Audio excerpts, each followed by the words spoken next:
18 días en llegar a Edo, la capital en el este, la ciudad llamada a iluminar una nueva era para toda la nación. Viajaba a pie, como correspondía a un ronin que solo poseía sus 2 espadas, un hatillo con escasas pertenencias y una capa con la que protegerse de las primeras lluvias, y cuyo embés estaba bordado con el mon de un clan hacía tiempo olvidado. El viaje fue solitario pese a lo concurrido del camino, pues ni siquiera entablaba conversación en las posadas, que cada 7 ri el viajero se encontraba en la ruta de Tokaido. A menudo debía hacerse a un lado para ceder el paso a los samuráis que transitaban el camino en un sentido u otro, diligentes en las encomiendas de atender los intereses de sus señores en la capital de los Tokugawa. También debía apartarse ante los orgullosos monjes que acudían a Edo para seguir sus votos en alguno de los nuevos templos, o ante las caravanas de esposas e hijas de daimios menores, ansiosas por visitar la hermosa colina de Shinagawa, cuya belleza parecía súbitamente descubierta por la nobleza de todo el país, pese a que los poetas llevaban más de un siglo cantando a la visión de sus cerezos en primavera. Vislumbró por primera vez Edo en una mañana de otoño iluminada por un cielo claro. En las últimas jornadas había seguido el curso de Sumidagawa, caminando por una senda rodeada de cedros y cubierta por una fina capa de niebla, pero aquel día había amanecido límpido, así que decidió escalar un repecho cercano a la orilla con la esperanza de atisbar, aunque fuera en lontananza, una primera visión de la ciudad del shogun.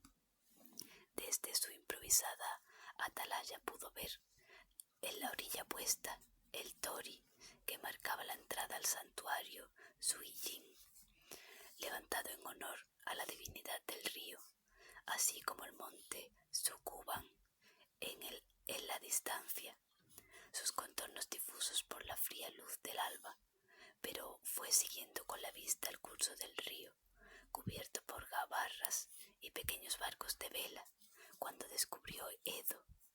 No era tan extensa como la capital imperial o las grandes ciudades del centro del país, pero aún desde lejos se percibía que era una urbe emergente que eclosionaba como una cría de águila, ávida de vida.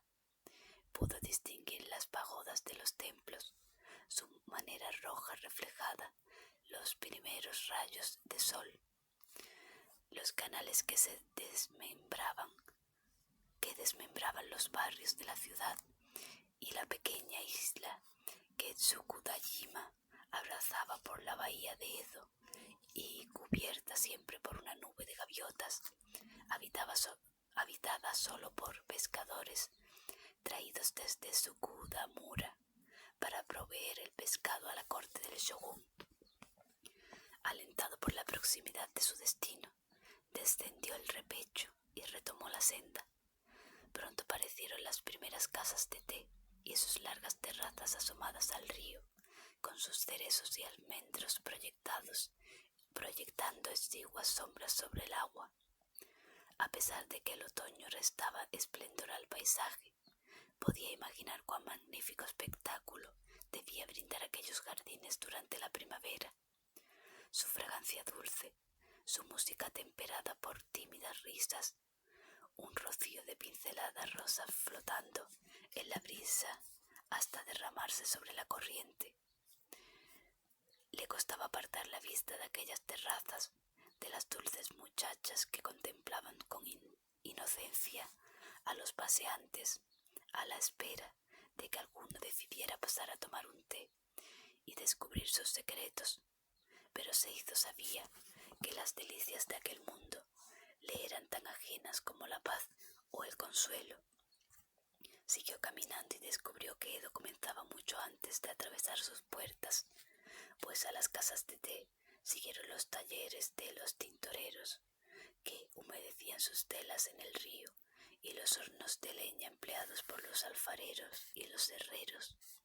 Todos ellos daban vida y color a la orilla de Sumidagawa hasta alcanzar la puerta de Ryogokubashi, donde un gran gentío conformado por peregrinos, viajeros de paso y ciudadanos se apiñaban en las primeras calles de la ciudad. Los comerciantes exponían en las puertas de sus locales todo tipo de productos, desde telas de algodón hasta instrumentos de escritura, calderos o cometas, una oferta variada y carente de cualquier tipo de orden o concierto. Y para sazonar aún más el caos, se encontraban los puestos ambulantes que proliferaban a los lados de los caminos de tierra, como los hongos después de la lluvia, anunciando a voz en grito las ofertas de saque barato o fideos de alforfón. Seizo dejó atrás aquella vorágine y penetró aún más en la ciudad, hasta el puente Nihonbashi, construido un par de años antes pero famoso ya en todo el país por ser el punto desde donde comenzaba a medirse todas las distancias. La estructura era tan imponente como había escuchado, con sus pilares coronados por campanas de metal negro y sus largas vigas, 3 a cada lado, flanqueado al paso de los caminantes. Se encontraba tan concurrido que incluso con sus 24 pilares hundiéndose en las profundidades del canal, Seizo temió por la estabilidad de la estructura. Terminó por sonreír ante un miedo tan provinciano y se adentró en el puente, con la mano sobre la empuñadura de su daisho e intentando no ser zarandeado por la muchedumbre. Cuando se encontró en la cúspide del arco, se detuvo para contemplar la poderosa visión del monte Fuji en la distancia. Su cima cubierta por nieves eternas. Era tal su majestuosidad que el espléndido palacio de los Tokugawa, visible desde ese punto, palidecía sin remedio. La escena no hacía sino subrayar la locura de los hombres ante su pretensión de crear belleza, y Seizo recordó las enseñanzas del maestro Eitoku Kano, quien aseguraba que todo lo bello procedía de la naturaleza. Se vio obligado a seguir adelante, empujado por la marea humana, y cuando llegó al otro lado del puente, se cruzó con una hermosa joven que caminaba en sentido contrario. Abrazaba un shamisen de 3 cuerdas y le dedicó una luminosa y furtiva sonrisa antes de desaparecer entre el gentío. Seizo miró al cielo y suspiró preguntándose por qué sus preocupaciones no podían ser las de cualquier otro hombre. Vagó por la ciudad, tratando de identificar los lugares que Fuyumaru le había indicado, antes de dirigirse al templo Kinryuzan en Asakusa. Cruzarás la puerta del trueno antes de la hora del caballo, le dijo su antiguo maestro. Avanzarás por el sendero sin levantar la vista del suelo, como un peregrino más, y te dirigirás a la puerta de los 2 reyes vigilantes. Allí entregarás un rollo de papel lacado con este sello. Después te retirarás en silencio. Tras seguir tales instrucciones, Seizo se encontró de regreso a la ciudad. La gran pagoda de Kinryuzan a su espalda. El silencio que pesaba sobre el santuario se le antojó un ominoso presagio de lo que estaba por llegar. Pero aquello no le inquietó. Sobre su ánimo había descendido ya la calma lúcida del viajero que afrontaba el final de su largo camino. La noche se deslizó sobre las calles de Edo como un oscuro licor que embriagara a sus habitantes, y mientras algunos se consagraban al recogimiento de sus hogares, para otros su hogar estaba fuera, en los barrios concurridos por almas poco virtuosas. Seizo caminaba entre ellas, por calles estrechas que le resultaban extrañas, alejándose de la alegre música de las casas de té y del insano ambiente de los locales de apuestas, cuyas luces palpitaban sobre la bahía. Se dirigía hacia el lugar más solitario y silencioso. Cuando oscurezca, Deberás esperar a orillas del canal que desemboca en la costa de Chibaura. Allí hay poca gente de noche. Cúbrete el rostro y aguarda con paciencia.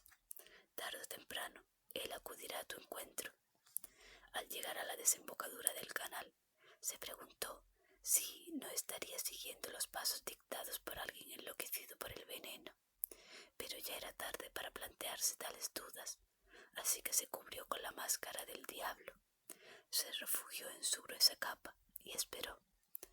La luna se reflejaba sobre el mar con blanca parsimonia. Las gabarras flotaban al dictado de la marea y las gaviotas reposaban alineadas sobre los tejados y las cubiertas de las embarcaciones. Desde allí, las luces y sonidos de los barrios de placer parecían una ensoñación distante, solo perturbada por el chapoteo del agua contra la pared del canal. Esperó con la vista perdida en el firmamento y los sentidos puestos en la oscuridad a su espalda, y mientras aguardaba, tuvo tiempo de ver sus días en perspectiva, cada decisión, cada recodo del camino que le habían conducido hasta aquel preciso instante. A un encuentro del que muy probablemente no saldría con vida, pero tales pensamientos no llegaron a arraigar en su ánimo, pues al poco descubrió que una barcaza cubierta con un tejado de paja flotaba en su dirección. Surcaba lentamente las aguas del canal, guiada por un hombre con una pértiga, y su proa colgaba un farolillo rojo que apenas llegaba a iluminar la cubierta de la embarcación. El hombre la detuvo a su altura y, tras escrutar su rostro demoníaco, le invitó a subir a bordo. De un modo u otro, allí concluía su viaje. Saltó a la cubierta y siguió la silenciosa indicación del barquero, que con una mano le hizo saber que alguien le esperaba dentro. Seizo levantó la cortina blanca y se inclinó para pasar al pequeño camarote. En el interior, un hombre viejo le aguardaba sentado con las piernas cruzadas. Vestía ropas sencillas de color marrón oscuro y su aspecto era liviano, incluso frágil, pero un vistazo a su rostro tallado en madera, a las profundas vetas que marcaban la edad alrededor de los ojos, desmentían que aquel anciano, nudoso como un roble invernal, fuera de espíritu débil. Más bien al contrario, poseía la mirada de alguien acostumbrado a conseguir lo que quería, mediante la persuasión o por la fuerza. Su anfitrión le hizo una señal para que se sentara frente a él, y Seizo así lo hizo. Entre los dos ardía una pequeña lámpara de aceite. ¿Sabes quién soy?, preguntó Seizo. Creo que pronto lo descubriré, respondió el viejo. Por ahora solo sé que me hallo ante un hombre fuera de lo común. ¿Por qué dices tal cosa? La máscara que llevas, solo hay 7 como esa en todo el país, y quien se cubre el rostro con una de ellas está investido de mi autoridad. A todos los efectos, soy yo el que habla a través de esa máscara. Es por ello que solo la poseen mis hermanos de sombra. Es mi forma de estar un día en Edo y el día siguiente en Kioto, o aparecer en Saikaido e Iga al mismo tiempo. Muchos creen que puedo viajar a lomos del viento o multiplicar mi presencia. Como ves, la explicación es mucho más mundana. El viejo hablaba con serenidad, como quien tiene todo el tiempo del mundo. El que te presentes aquí con una de esas máscaras no solo significa que has sido capaz de matar a uno de mis hermanos, sino que antes le has obligado a desvelar la manera de dar conmigo, algo que, hasta ahora, creía imposible. Es por ello que debo considerarte un hombre extraordinario. Seizo se descubrió el rostro y depositó la máscara de no junto a la lámpara. Las facciones diabólicas se retorcieron, distorsionadas por la luz de la llama. Esta máscara pertenecía a Fuyumaru, quien fue mi maestro hace años y al que he quitado la vida por sus actos contra el clan Ikeda. El viejo negó con expresión apesadumbrada. Es una noticia muy triste. Iga ha dado muy pocos hombres como él, pero fue débil al final de sus días. He de suponer, por tanto, que eres eres el último de los Ikeda y que has venido a cobrarte tu deuda. Así es. Entonces tendrás preguntas que hacerme y al responderlas puede que te haga cambiar de opinión. Nada de lo que me digas me hará cambiar de opinión. El anciano asintió en silencio, sin ánimo de confrontar la resolución de aquel hombre. Debo ser yo el que te pregunte ahora si sabes con quién hablas. Ahora lo sé, respondió Seizo con tono inexpresivo. Eres Hanzo el demonio, primero de Iga, mano derecha de la sombra del nuevo shogun, y Ieyasu Tokugawa. ¿Y sabías que el hombre al que has matado veló por tu vida durante años? Él mismo me lo dijo. Mi intención era acabar contigo en cuanto pusiste un pie fuera del monte Daisen, confesó aquel hombre sin tapujos. Pero él intercedió por ti ante el Consejo de Hermanos. Dijo que tu destino estaba marcado por la grandeza, que podías ser un arma inestimable en el futuro, no solo para la guerra, sino también para la política, pues el último de los Ikeda era el legítimo heredero de Izumo, y aquello podía mantener a raya las aspiraciones de los Sugawara. Fue así como les convenció, y ni siquiera yo pude oponerme a sus razonamientos. Incluso después de que tu larga y sanguinaria venganza demostrara que eres incontrolable, Fuyumaru intentó protegerte. De algún modo, lo cautivaste en los años que fue tu maestro, ofuscaste su juicio y ahora lo ha pagado caro. No puedo perdonar a aquellos que dictaron sentencia contra mi casa, dijo Seizo con voz triste.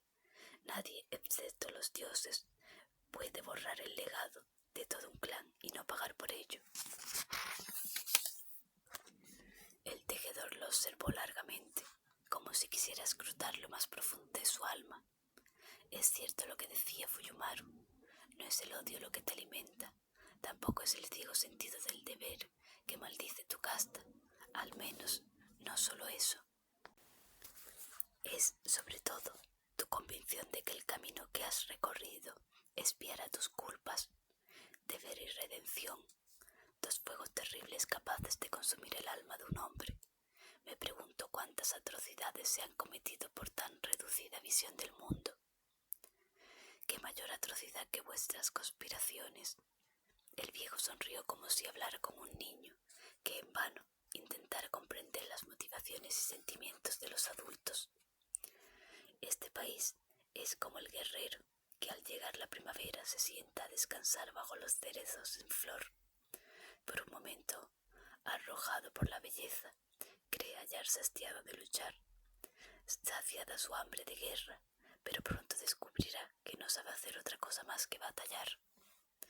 No es un poeta que pueda recrearse con la hermosa visión de las flores del sakura o con el dulce canto de los pájaros, sino un samurái al que solo seducen los tambores de guerra que ya restallan en sus oídos. Pronto recorrerá sus espadas y se aprestará a dirigirse de nuevo hacia la batalla, y a mí me ha encomendado evitarlo a toda costa. ¿Qué tiene que ver todo esto con el exterminio de mi casa, o con que tú y los tuyos hayáis abocado a los clanes del norte a la guerra? ¿Cómo crees que se pacifica un país roto en cientos de feudos, cada uno de ellos gobernado por un señor samurái acostumbrado a hablar y ser escuchado, a imponer su voluntad mediante su propio ejército? Nadie lo ha logrado antes. La única manera de conseguirlo es garantizarnos la lealtad inquebrantable de la mayoría de los clanes. Así que intentáis controlar de forma encubierta todos los feudos del país, colocar en cada provincia hombres de paja como los Sugawara y gobernar a través de ellos. Eso es ridículo, repuso el viejo con paciencia. Muchos de los grandes daimios ya apoyan a nuestro señor. El futuro de sus casas está vinculado a la prosperidad de los Tokugawa, pero otros se muestran reacios a abrazar el cambio.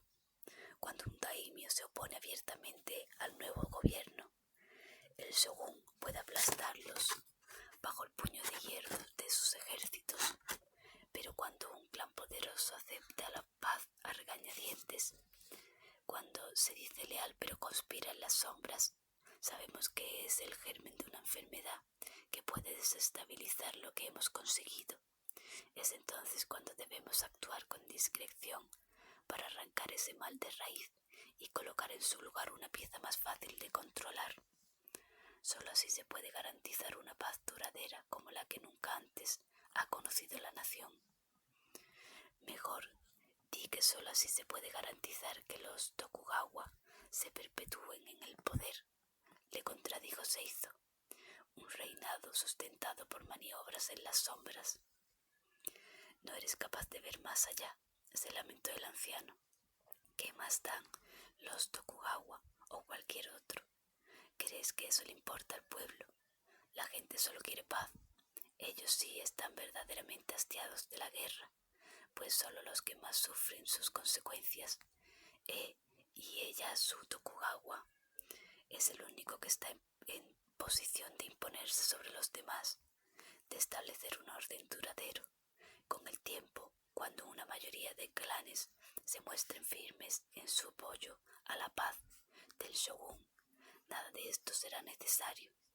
Los antaño indómitos señores de la guerra se habituallarán de nuevo orden y aprenderán a medrar en su seno. Toda tu vida has habitado en un mundo de engaños, viejo, y pretendes arrastrar al país a esas sombras. Esas sombras son el amanecer de una nueva era, donde no habrá guerras ni hambrunas, una época de paz y prosperidad. Si debe ser apuntalada sobre las ruinas de los viejos clanes samuráis, bienvenido sea. Nuestro Señor es el arquitecto de una gran visión. Seizo Ikeda, pero hasta el más hermoso de los palacios hunde sus pilares en el lodo. Alguien debe encargarse de que las bases sean firmes, mancharse las manos con el trabajo que nadie quiere ver, demasiado sucio y hediondo para los perfumados pasillos de la corte. Así justificáis en Edo vuestras conspiraciones. No necesito justificarme ante ti.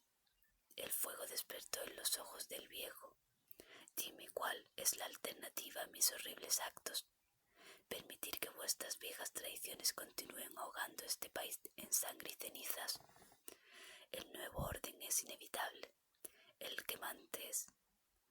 que me mates no supondrá ninguna diferencia.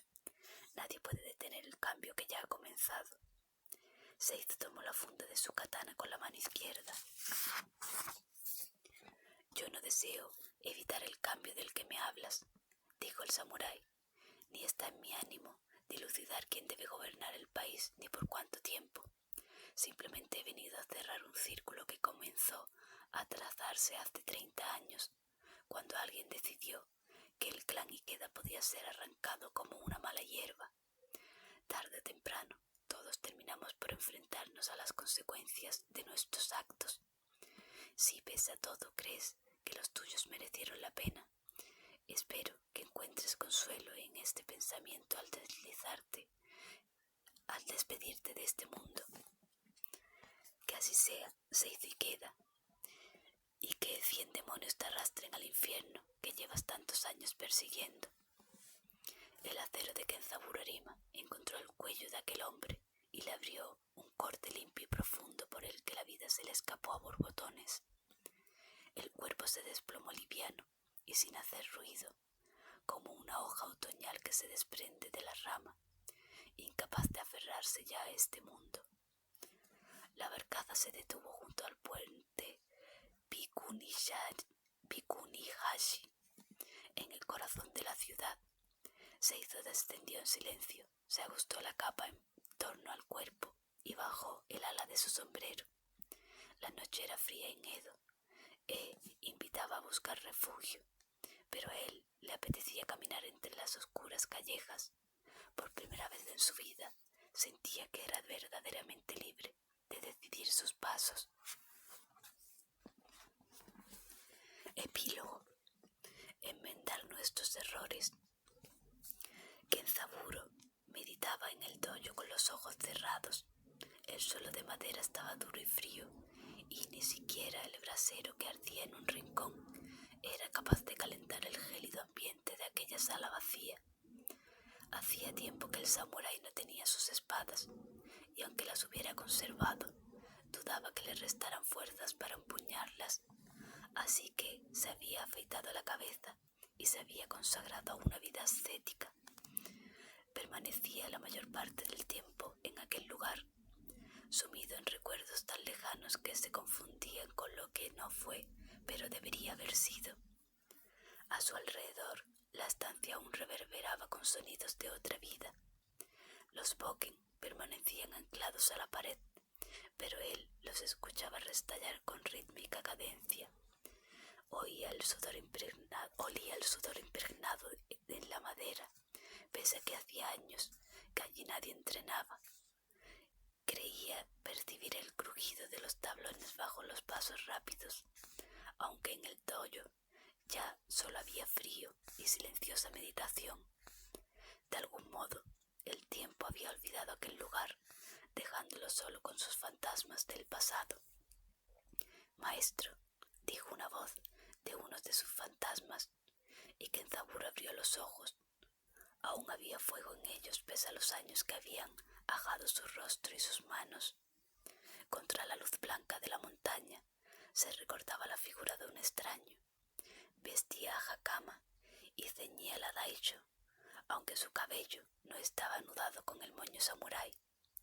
Una tibia tristeza afloró a los ojos de Kenzaburo.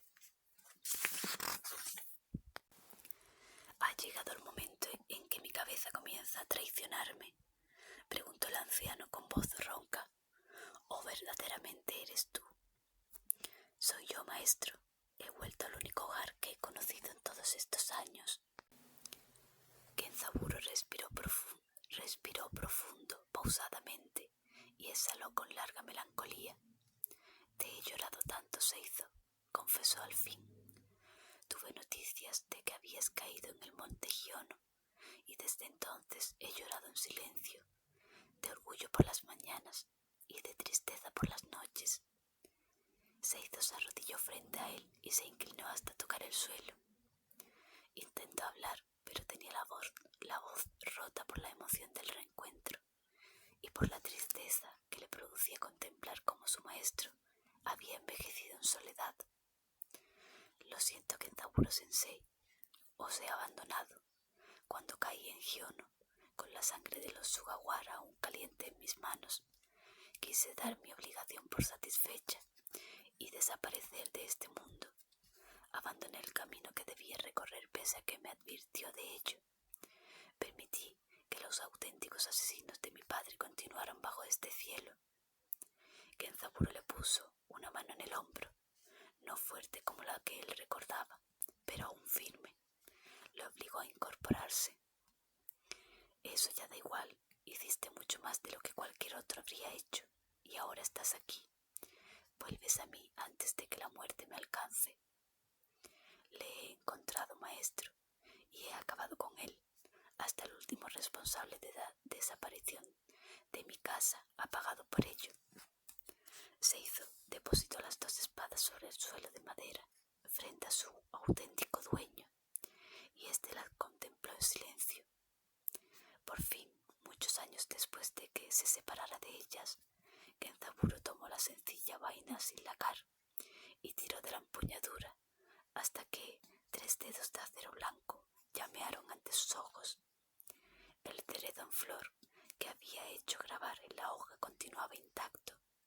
Su belleza efímera, congelada en el metal, sus raíces poco profundas, unió los puños y el filo volvió a quedar oculto. «Ha llegado el momento en que estas espadas también descansen», dijo Kenzaburo, poniéndose en pie con esfuerzo. «Vamos, hay cosas de las que debemos hablar». Los días que vinieron fueron para Seizo como un reencuentro con su juventud. Volvió a subir al manantial para recoger agua con los pellejos y buscó leña seca por los mismos bosques y las mismas laderas que había recorrido cientos de veces bajo la severa mirada de su maestro. En ocasiones tenía la impresión de que Kenzaburo aún lo acechaba tras algún árbol para golpearle con su bastón, pero aquellos años habían quedado atrás. Él ya no era un joven samurái que intentaba ganarse su daisho, y su maestro era un anciano que a duras penas había sobrevivido solo en la montaña. Ahora comprendía que su auténtica obligación siempre había sido volver, aunque no fuera con la cabeza de todos sus enemigos. Debería haber vuelto y haber acompañado a su maestro, el único vínculo que le quedaba con una vida que había tratado de olvidar a toda costa. Un hombre comete errores, Seizo, le dijo en una ocasión Kenzaburo. Es estúpido caminar por este mundo con miedo a equivocarse o lamentándonos de los fallos cometidos, pues ni siquiera Buda era infalible. El único error imperdonable es no intentar enmendar lo que se ha hecho mal. Escuchó aquellas palabras cuando aún era demasiado joven para comprender su significado. Simplemente, los grandes errores de su vida aún estaban por llegar, pero ahora las comprendía perfectamente y entendía también que eran una lenta letanía para el propio Kenzaburo, una lección aprendida a través de los años. Un hombre debe ser capaz de perdonar los errores ajenos, pero también debe aprender a perdonarse a sí mismo y a redimirse con sus actos futuros. Se consoló pensando que tenía toda una vida para compensar sus muchos pecados y comenzó a cuidar de su maestro.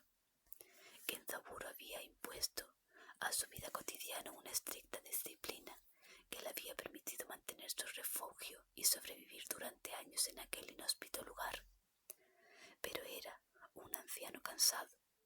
Apenas tenía fuerzas para reunir leña durante el día y el fuego se consumía pronto por las noches, por lo que se había acostumbrado a que el frío le despertara de madrugada y a guardar bajo las pieles hasta el amanecer.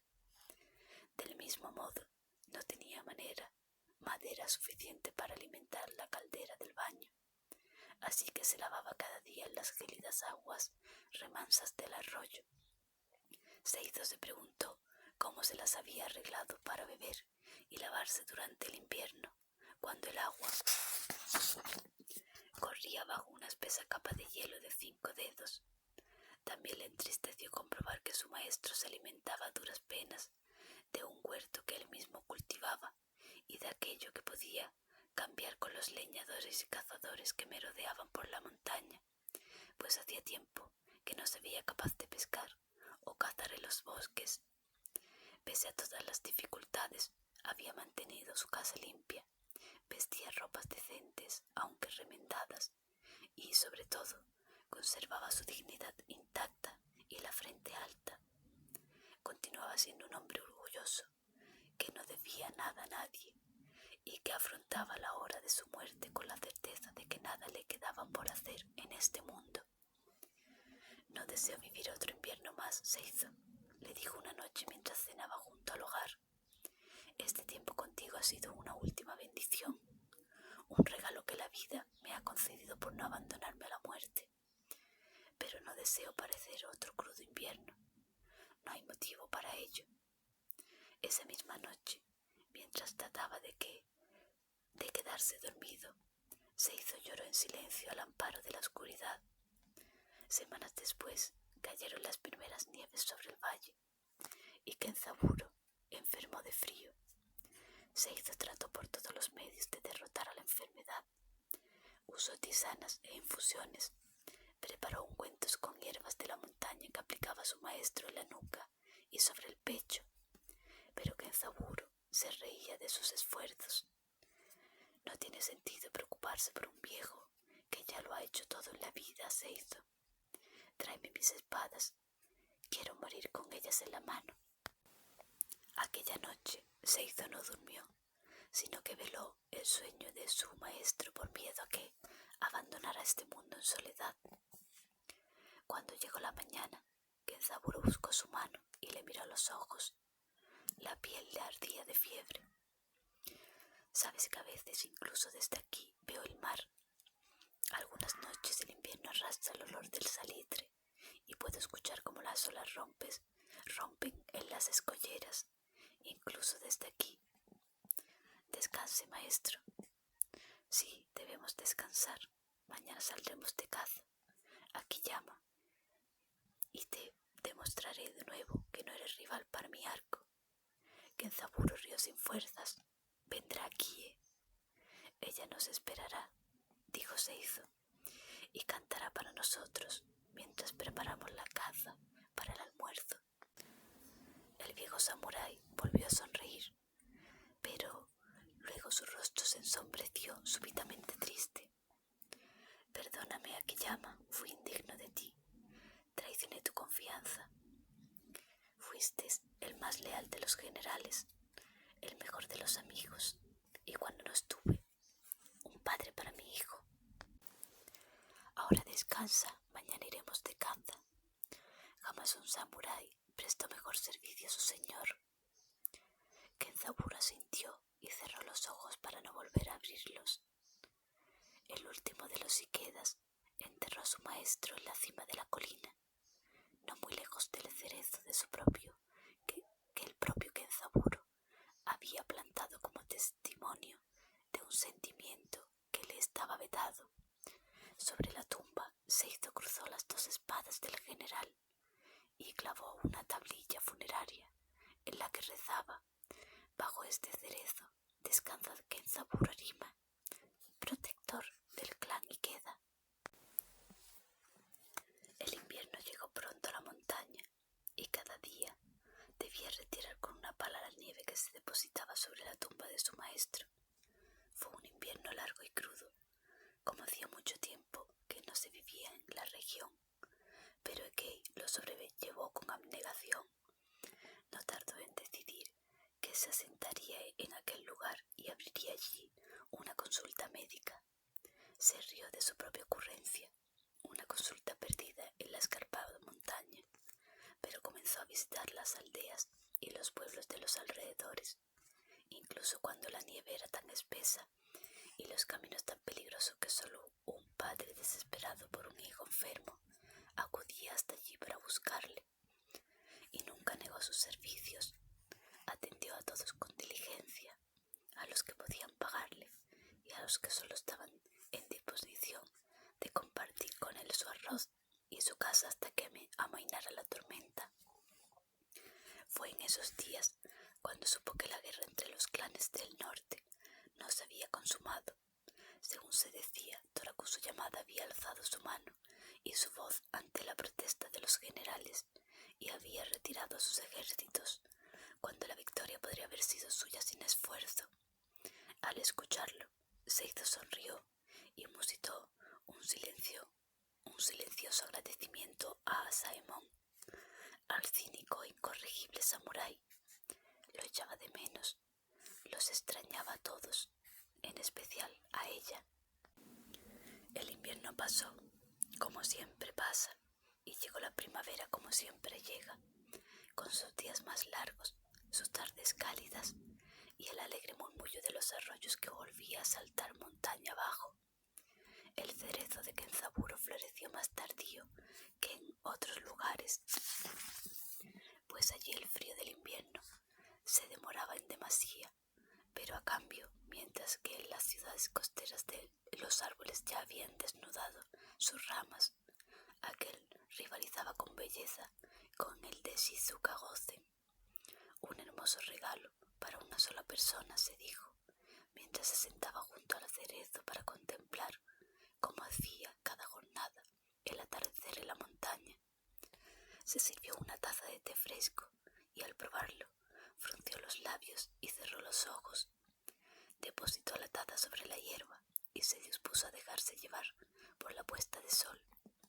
Sin embargo, pronto comprendió que ese día no sería como cualquier otro, pues una figura enfundada en una capa y cubierta con un sombrero de paja cruzaba el valle en dirección a su refugio. El extraño viajero avanzaba con tranquilidad, sin la urgencia que impulsaba a aquellos que vienen buscando a un médico, y ascendió por la ladera con pasos cansados, valiéndose de un cayado. Cuando llegó hasta él, se detuvo junto al árbol y se descubrió la cabeza. Jamás había visto un rostro más hermoso. Vengo de un largo viaje y me preguntaba si podría compartir conmigo una taza de té, preguntó una mujer con educación. dio su propia taza.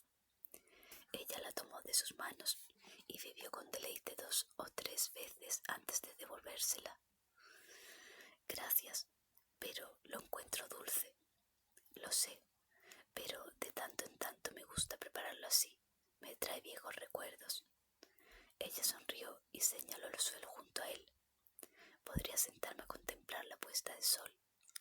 Por supuesto, el atardecer sobre el monte Daisen es el más hermoso que existe y hace tiempo que no lo comparto con nadie. La viajera se sentó, apoyó contra el árbol el sombrero y el cayado y se recogió los tobillos a un lado. ¿Qué lugares has visitado?, preguntó por fin Ekei. Algunos, no tantos como planeé en un principio.